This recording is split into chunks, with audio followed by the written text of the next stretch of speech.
हर रोज एक नई कहानी देखने के लिए चैनल को सब्सक्राइब करें और बेल आइकन दबाना ना भूलें। बंसीपुर गांव में एक आदमी अपने सर पर जामुन और कुछ पत्तों से भरा टोकरा लिए आवाज लगाकर जामुन बेच रहा था। जामुन ताजे मीठे जामुन ले लो, जामुन ताजे मीठे जामुन ले लो। उस आदमी की आवाज सुनकर बच्चे उस जामुन वाले के पास भीड़ लगा लेते हैं। तभी वहाँ से फुलवा हाथों में घास लिए गुजर रही होती है, तो टोकरी में रखे इतने सारे जामुनों पर उसकी नजर जाती है। तो वो भी उन बच्चों की भीड़ को चीरते हुए जामुन वाले के पास पहुँच जाती है। क्या भाव दिए जामुन भैया? 50 रुपए पाव है, बोलो कितने दूं? दैया हो दैया, 50 रुपए में खाली एक पाव? कम से कम 1 किलो तो दो। मेरा बाप के खेत में नहीं उग रही है जामुन, मंडी से लेकर आया हूँ। एक नंबर और रसीले जामुन है और एकदम मीठे, चाहे तो खाकर देख लो। अब आप कह रहे हैं तो हम चख ही लेते हैं। इतना कहकर फुलवा घास की गठरी को जमीन पर रखती है और फट से जामुन की टोकरी की तरफ जामुन लेने के लिए हाथ बढ़ाती है और मुट्ठी भरकर जामुन लेकर वहाँ से भाग जाती है और वो आदमी चिल्लाता ही रह जाता है। कुछ ही देर में वो जामुन लिए घर पहुँचती है तो अपनी माँ से टकरा जाती है और उसके हाथों से सारे जामुन जमीन पर गिर जाते हैं। अरे मार डाला रे, कहाँ से भागी भागी आ रही है? जामुन लेकर आई थी, आपसे टक्कर के चलते सारे जामुन बिखर गए मेरे। जामुन?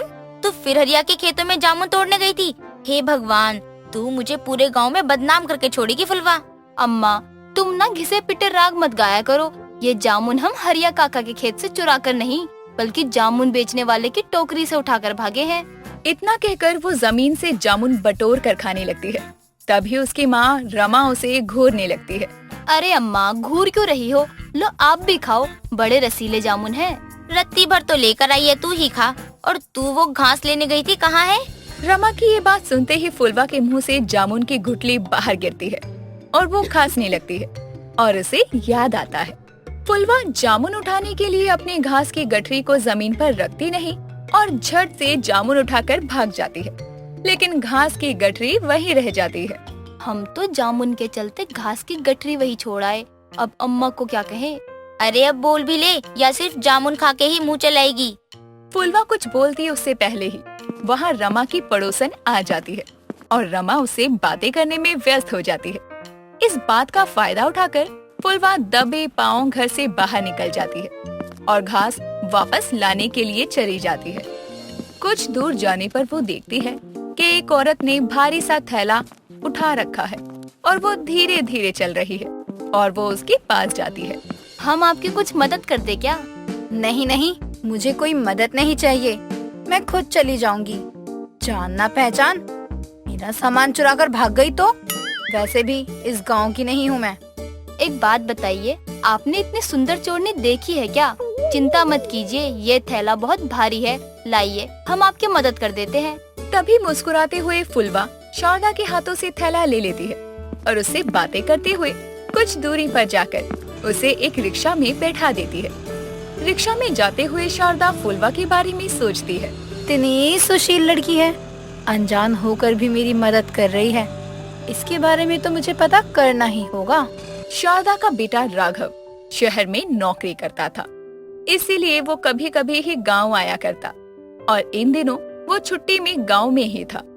इस बात का फायदा उठाकर शारदा फुलवा के बारे में सारी जांच पड़ताल करके उसके घर रिश्ता लेकर जाती है। उसी समय फुलवा अपने दुपट्टे में ढेर सारे जामुन लिए घर आती है और घर पर मेहमानों को देखकर हैरान रह जाती है। बहन जी, यही है मेरी बेटी फुलवा। फुलवा, शारदा बहन अपने बेटे का रिश्ता लेकर आई है। अम्मा, तुमने हमको सुबह क्यों नहीं बताया कि कोई आने वाला है? हमरा हुलिया देख कहीं ये लोग चले ना जाए। शांति से खड़ी रह, उनको कौन सा विश्व सुंदरी चाहिए? और ये तो बता रही है कि तू इनसे पहले भी मिली हुई है। आप दोनों क्या बातें करने लग गई? मुझे तो आपकी बेटी एक नजर में ही भाग गई थी, इसलिए मैं उसका हाथ मांगने आई हूँ। वैसे बेटी, दुपट्टे में क्या है? ये जामुन है, खेत से तोड़कर लाई हूँ। हाँ, वो भी दूसरे के। कभी कभी तो हमको शक होता है कि ये हमारी सगी अम्मा नहीं है। अरे वाह, जामुन तो मुझे भी बहुत पसंद है, जरा मुझे भी दे। माँ, आप रिश्ता तय करने आई हो या जामुन खाने? राघव की बात सुनकर सभी हंस पड़ते हैं और शारदा फुलवा जामुन खाने लगती है। दोनों पक्षों में बातचीत होने के बाद रिश्ता पक्का हो जाता है, क्योंकि राघव कुछ ही समय के लिए गांव आया था। इसीलिए जल्द ही दोनों की शादी भी हो जाती है। शादी के कुछ दिन बाद ही राघव को शहर के लिए निकलना होता है, तो फुलवा उदास हो जाती है और उसे मनाने के लिए राघव उसके लिए जामुन लेकर आता है। लो ये रसीले जामुन खाओ और उदासी बाहर निकालो। हमको आपकी बहुत याद आएगी जी, पर क्या कर सकते हैं, नौकरी की बात है, आपको तो जाना ही पड़ेगा ना। ठीक है, हम तब तक इन जामुनों को खाकर ही अपना दिल बहला लेंगे। तभी आरती की थाली लिए शारदा वहाँ आती है, लेकिन राघव की आरती उतारने की जगह उसके हाथ में थाली पकड़ाकर वो जामुन खाने लगती है। कितने मीठे जामुन है बहू, ताजे लग रहे हैं। कौन लाया है? ये लाए हैं हमारा मूड ठीक करने के लिए, और देखिए जामुन खाते ही हमारी उदासी फुर्र हो गई। राम मिलाए जोड़ी, सास बहू दोनों जामुन की चटोरी। लगता है अपनी आरती खुद ही उतारनी पड़ेगी मुझे, वरना निकलने में हो जाएगी देरी। अरे कैसी बातें करते हैं आप, मुझे दीजिए थाली। उसकी आरती उतारकर उसे शहर के लिए रवाना करती है। धीरे धीरे राघव के बिना दोनों सास बहू में आपस में खूब बनती, और जहाँ जामुन खाने की बात आती तो कभी दोनों साथ में खाती, तो कभी एक दूसरे से लड़ पड़ती। कुछ समय बाद जामुन का सीजन भी चला जाता है, तो इधर शहर में राघव का प्रमोशन हो जाने के बाद वो अपनी पत्नी और माँ को शहर ले आता है। शहर का माहौल दोनों सास बहू के लिए अलग था। ऐसे में दोनों एक दिन सब्जियां लेने के लिए घर के पास के ही वेजिटेबल स्टोर पर चली जाती है, जहां सभी फल सब्जियां अच्छे से रखी हुई थी। माँ जी, हमारे गांव में तो ठेले पर सब्जियां बेचने वाला आता है, और यहाँ तो देखो एक जगह ही सारी सब्जी मिल रही है। सब्जियां छोड़ बहू, मुझे तो हमारा पसंदीदा फल नजर आ रहा है। आपका मतलब जामुन? कैसी बात करती है माँ जी, ये समय जामुन कैसे मिल सकता है? मिल सकता नहीं है, मिल रहा है बहू। उधर देख, छोटे छोटे डब्बों में वहाँ रखा है। दोनों सास बहू वहाँ जाती हैं और 5-6 पैक किए हुए जामुन के बॉक्सों को उठाकर बिल देने पहुँच जाती हैं। मैडम ये रहा आपका 1000 रुपए का बिल। 1000 रुपए? अरे हमने जामुन लिए हैं, महीने भर की सब्जियां नहीं जो 1000 रुपए मांग रहे हो। मैडम आपने जामुन के 5 बॉक्सेस लिए हैं और एक बॉक्सेस 200 रुपए का है, इस हिसाब से 5 बॉक्सेस 1000 रुपए के हुए ना। और डब्बा के बिना ले तो? लगता है आप लोग जिंदगी में पहली बार किसी स्टोर पे आए हो। देखिए बॉक्सेस के साथ और बॉक्सेस के बिना जामुन का यही दाम है। हाय दैया, पाव भर जामुन 200 रुपए। यही जामुन हम गांव में मुफ्त में खाया करते थे। एक काम कीजिए, 400 रुपए में दे दीजिए, क्योंकि 1000 रुपए तो बहुत ज्यादा है। बहुत ज्यादा है कसम से। हे भगवान, अरे ये कोई ठेले वाला नहीं है जो आप लोग मोल भाव कर रहे हो। एक ही दाम है, बिल बन चुका है, इसलिए आपको चुकाना तो पड़ेगा ही।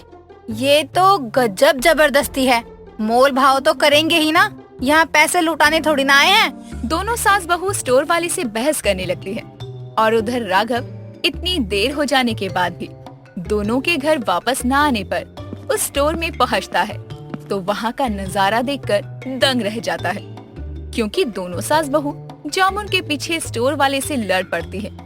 तभी राघव वहाँ बात को जैसे तैसे संभालते वहाँ से दोनों को लेकर घर आता है। जामुन खाने के चक्कर में आप सास बहू ने तो आज बवाल ही कर दिया। कसम से इतना तो आज तक मैं बहू से नहीं लड़ी जितना उस दुकानदार से लड़कर आई हूँ। जाने दीजिए माँ जी, हमको जामुन तो मिल गए, वो भी कम दाम में। अभी जामुन खाने का आनंद लीजिए। दोनों सास बहू एक एक जामुन खाती है और तुरंत ही मुंह से थूक देती है। जामुन तो खट्टे हैं। इस तरह दोनों सास बहू ने जिन जामुनों के पीछे इतना बवाल किया, उन्हें खाकर उन्हें बिल्कुल भी खुशी नहीं होती। सपना अपनी माँ के साथ रहती थी।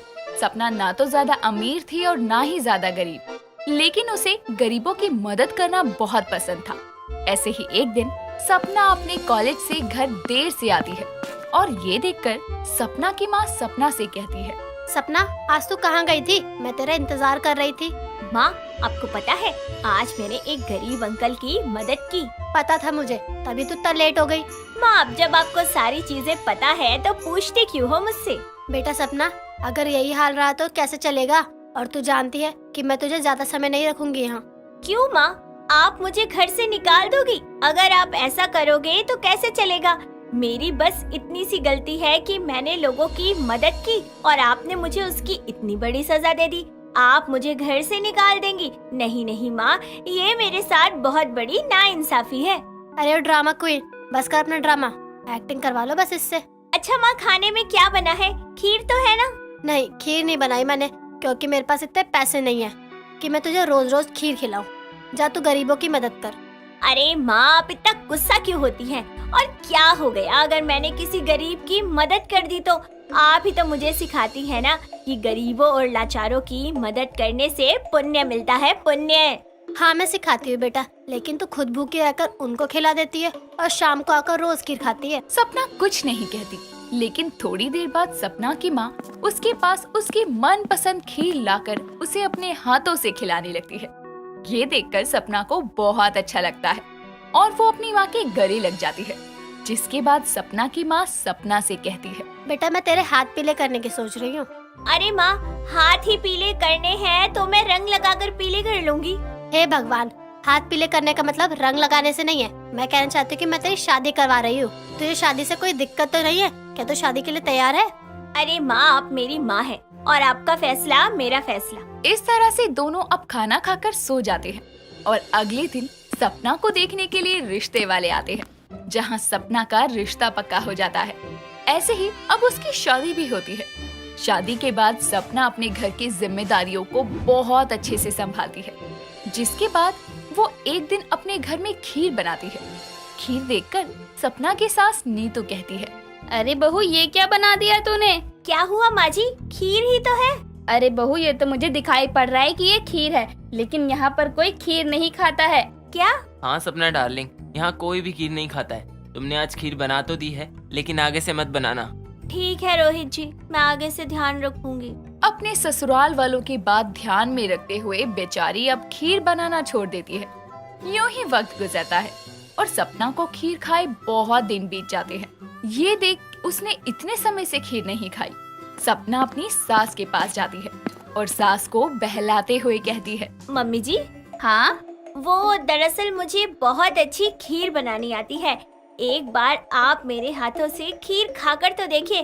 मैं दावा करती हूँ कि अगर आपने एक बार मेरे हाथों की खीर खाई ना, तो आप बार बार मुझसे खीर मांगेंगी।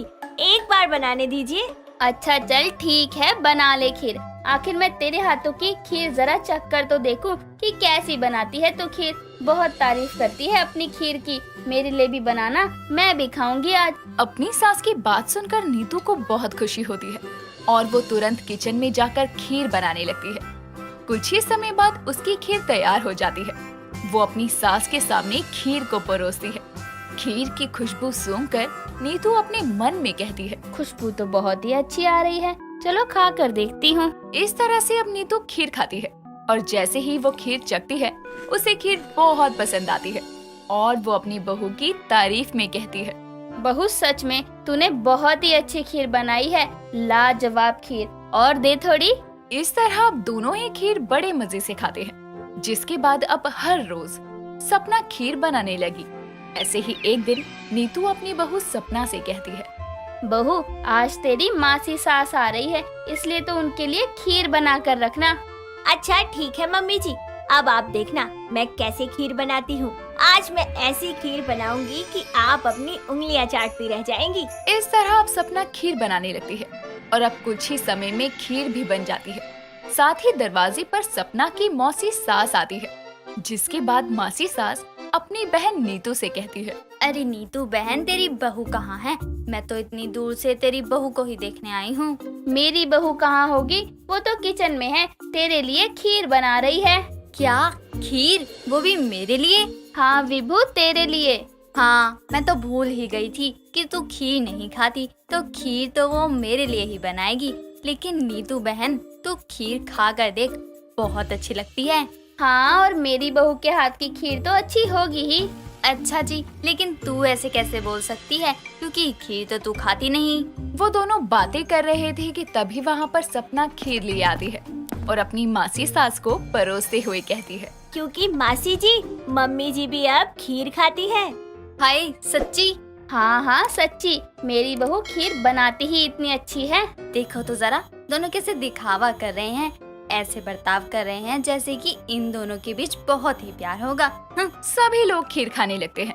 सपना के हाथ की खीर खाकर विभू को बहुत अच्छा लगता है, लेकिन फिर भी वो अपनी बहन से जलन करते हुए कहती है, वैसे खीर तो बहुत अच्छी बनाई है, लेकिन मैं क्या करूं, बनाई है तो बनाई है। कुछ ही समय बाद सब अपने कमरे में सोने चले जाते हैं कि तभी विभू देखती है कि नीतू के सर में सपना तेल लगाकर अच्छे से चंपी कर रही है। ये देखकर एक बार फिर विभू को जलन होती है और वो खुद से कहती है, आखिर कब तक ये लोग ऐसे ही दिखावा करेंगे, आखिरकार कभी तो इनका भांडा फूटेगा ही। इस तरह से विभू गुस्से में अपने कमरे की खिड़की दरवाजे बंद करके सो जाती है। ऐसे ही अगली सुबह भी विभू इन दोनों सास बहू के बीच का प्यार देखकर जल रही थी और गुस्से में किचन में जाती है, जहां वो खीर को देखती है। उस खीर को देखकर उसके दिमाग में बहुत गंदा षड्यंत्र आता है और खीर देखकर विभू कहती है, इस खीर की वजह से ही ये दोनों एक दूसरे का गाना गाते रहते हैं। अब इस खीर में मैं खुजली वाला पाउडर मिला दूंगी, जिसके बाद ये खीर खाकर सपना को खुजली हो जाएगी और सपना से नीतू दूर हो जाएगी। ये ही ठीक रहेगा। अब मैं भी देखती हूँ कि आखिर ये दोनों सास बहू कैसे खुशी से रहते हैं। विभू अब खुजली वाला पाउडर सपना की खीर की कटोरी में मिलाती है और चली जाती है। अब सपना सभी को खीर देती है। तब वो खुजली वाली खीर सपना नहीं बल्कि विभू खा लेती है, जिसके बाद अब विभू को खुजली होनी शुरू होती है और उसको खुजली करता देखकर सपना कहती है, अरे मासी जी, आप ऐसे खुजली क्यों कर रही हैं? खुजली वाली खीर मुझे खिला दी और कह रही है कि मुझे खुजली क्यों हो रही है। ये कैसी बात कर रही हैं आप? खुजली करते करते अब विभू सारा सच उगल देती है। ये सुनते ही नीतू का गुस्सा 7वें आसमान पर पहुंच जाता है और वो उसे कहती है, विभू तू बहन नहीं बल्कि कलंक है, कलंक। अरे तुझ जैसी बहन होने से अच्छा था कि मेरी कोई बहन ही नहीं होती। जा, निकल जा मेरे घर से। मुझे तुझ जैसे लोगों की जरूरत नहीं है अपनी जिंदगी में। मम्मी जी, अभी मासी जी को खुजली हो रही है और इसीलिए जब तक इनकी खुजली बंद नहीं हो जाती तब तक मासी जी यहीं पर रहेंगी। उसकी बात सुनकर अब विभू को दुख होता है और अब वो कुछ दिनों में ठीक हो जाती है, जिसके बाद विभू अपने घर चली जाती है और दोनों सास बहू एक बार फिर अपनी खीर के साथ खुशी से रहती है। दोस्तों, अगर आपको ये कहानी पसंद आई तो इसे लाइक करें, शेयर करें और कमेंट करके बताएं कि कहानी में आपको सबसे अच्छा क्या लगा।